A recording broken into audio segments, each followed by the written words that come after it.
guys, my name is Noye. Welcome to today's tutorial on Blue House Apparel's online class. Today we'll be talking about how to draft and cut our shirt dress with collar.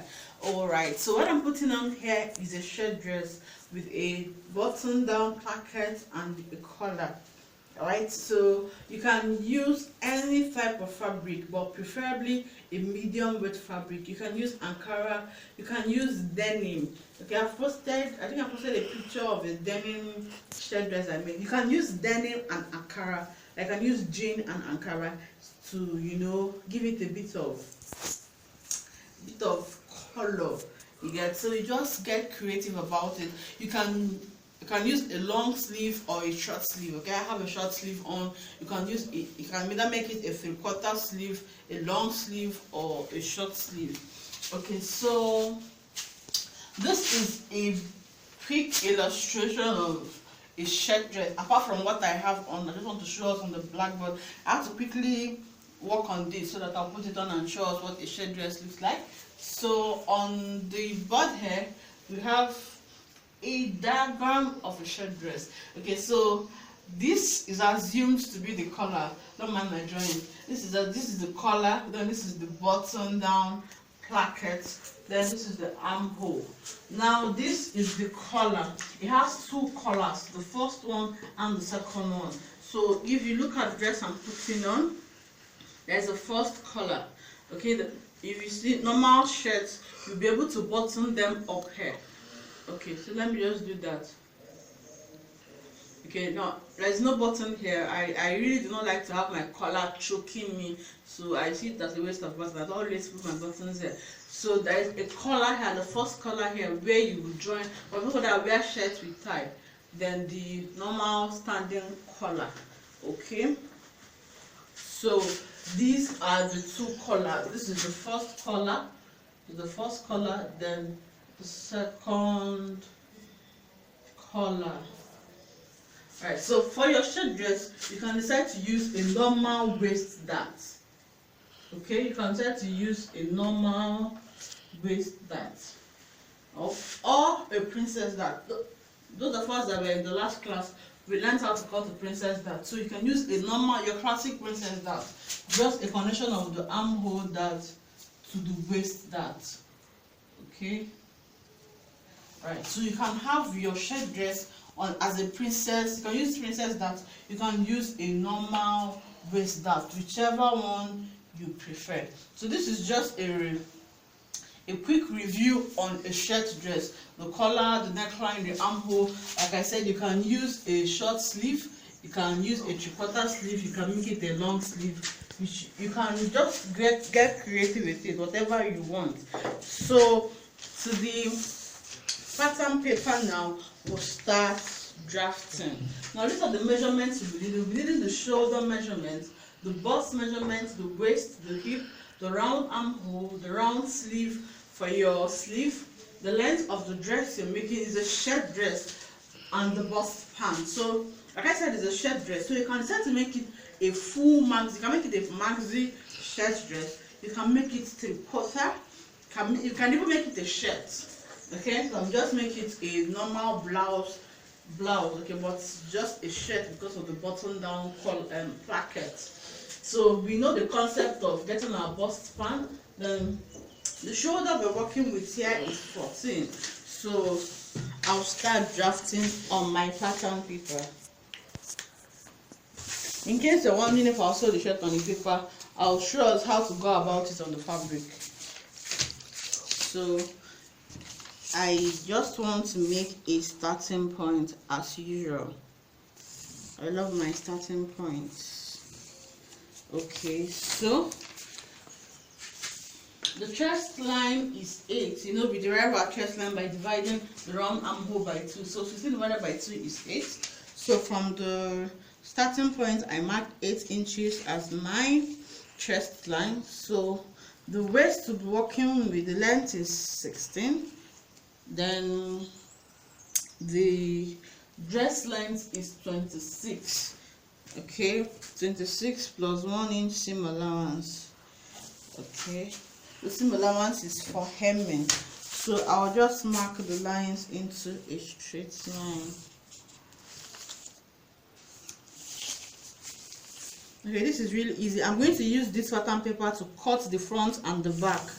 Okay, you just don't need to waste your pattern paper. Just draft it on your pattern paper, then place on your fabric and cut. So you need about just one pattern paper to do that.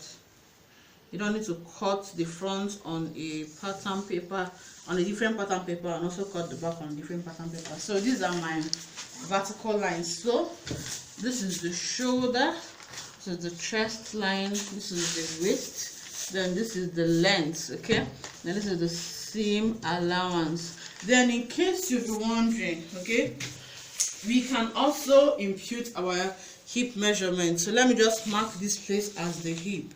You need your hip measurement, okay, but because the pattern paper is not quite long, that was why I limited the measurement to 26. So you can use this place as our hip.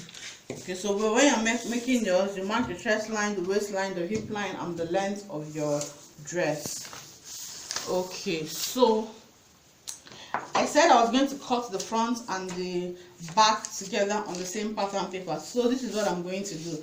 The front has a placket, just like our normal zip allowance. So standard zip allowance is 2 inches. Now because we'll be having the button in front, we'll be adding 2 inches for the button allowance. Okay, now let me explain that. We'll be adding 2 inches for the button allowance, then another half inch, making it 2.5 inches. Now let me explain that. Okay, so if you watch my shirt dress, from here to here is 1 inch. For the button, for the placket, from here, from the edge here to where you might see, I don't know if you will see in this yellow thread here, is 1 inch. Now the reason for adding 2.5 inches is that you use 1 inch for your button. Okay, 1 inch is for your button allowance, then 1.5 inches is for your facing.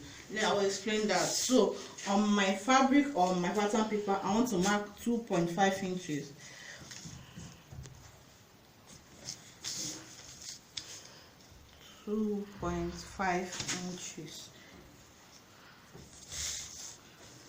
Okay, so I'll just extend that into a straight line.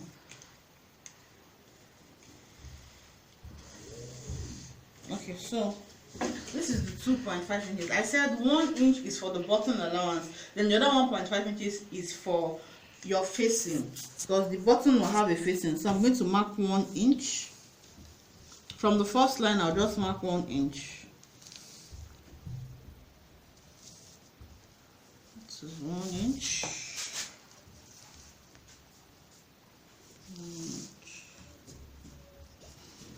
Okay, so I also connect this just so we don't get confused. I want to explain the lines. So this first line is for your button, then this other line is for your facing, because you fold over. Okay, it's folded over behind, then tucked in. So that is the reason for that. So by the time we go ahead, you will understand that better. So this is the button allowance.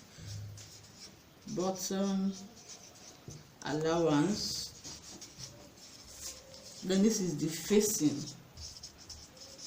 Okay, so I'll start marking. The shoulder we're working with is 14 divided by 2 gives us 7. So from the 2.5 inches line we made, I'll mark 7 inches. So this is 7 inches.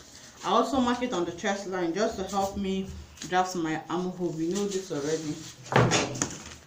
So we already know this.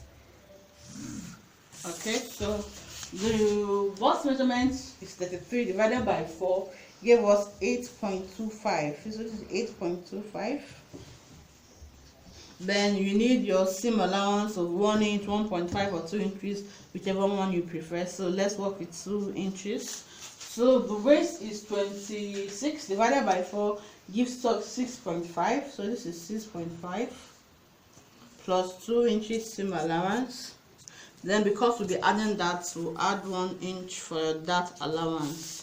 The hip measurement is 39 divided by 4 gives us 9.75. So this is 9.75 plus 2 inches seam allowance. Now for the hem, you're not going to make it pencil, because if you do that, you won't be able to work because of the button in front. By the time you button the front, and you know the back is not going to have slits, okay, there's not going to be a slit at the back. So if you make it pencil, you will not be able to work properly. So I'm also going to mark the 9.75 on the length, then also the 2 inches seam allowance. So whatever you use as your hip measurement is what you will use as your for the length. So on the shoulder, I'll come down by 1 inch. Okay, now for the back, for the neckline for the back, okay, you will use the same neck width, okay, but different neck depth. Let me go over that again. You use the same neck width but different neck depth. So the neck width I want to use is 3 inches. You don't want to go beyond, don't go more than 3 inches, because it's a shirt. You don't want the neckline getting wide, like coming down to this point, like coming to this point. So you just want the neckline, normal shirt neckline. So we use 3 inches for the width. Then for the depth, the depth for the back is 1 inch. You can use 1 inch or 1.5 inches, because the back neckline is always high. Okay, you don't want your neckline for the back low. It doesn't look nice. So either you use 1 inch or 1.5. I'll decide to use 1 inch. Okay, so I'll just connect to the neck width. So this is my neck width and depth for the back. I just extend this into a straight line. Then the neck depth for the front, I said I'm going to cut the front and the back on one pattern paper. So the neck depth for the front is 3 inches. You don't also want to go beyond 3 inches. Okay, 3 inches is perfect. You don't want to exceed 3 inches. So I also connect the neckline. Okay, this is 3 inches. Then the button allowance is on a straight line. So this is the back neckline, then front neckline. Okay, so we already marked 1 inch for our shoulder. So we slant the shoulder as usual by 1 inch. Sorry. So then we'll mark what we have left for the shoulder. We have 7. The midpoint of 7 is 3.5. So then we come in by 1 inch for the front neckline, for the front armhole. Sorry. So the back the back armhole, we just connect from the midpoint to where we have our bust measurement. Okay, then for the front armhole, we come in by ½ inch. So I connect from where I have my bust measurement to the ½ inch, then connect it to where I have the shoulder slant or the shoulder slope. So we have this now. So inwards here is the front armhole, then this is the back armhole. Okay, so that's why I said we are cutting 2 of them at the same time. Now this is the seam allowance. Okay, so let me just connect this, connect the waist to the bust measurement, then connect the hip to the bust, then connect these two. Okay, so this is it for our shirt, for the shirt dress. Then we move over to the darts. The bust span is 4 inches, so we mark 4 inches on the waistline. Okay, then our dart starts from the bust point. So the bust point, let's assume, is 10 inches. That starts 1 inch after the bust point, or 2 inches depending on how busty the person is. So let's do 1 inch. So this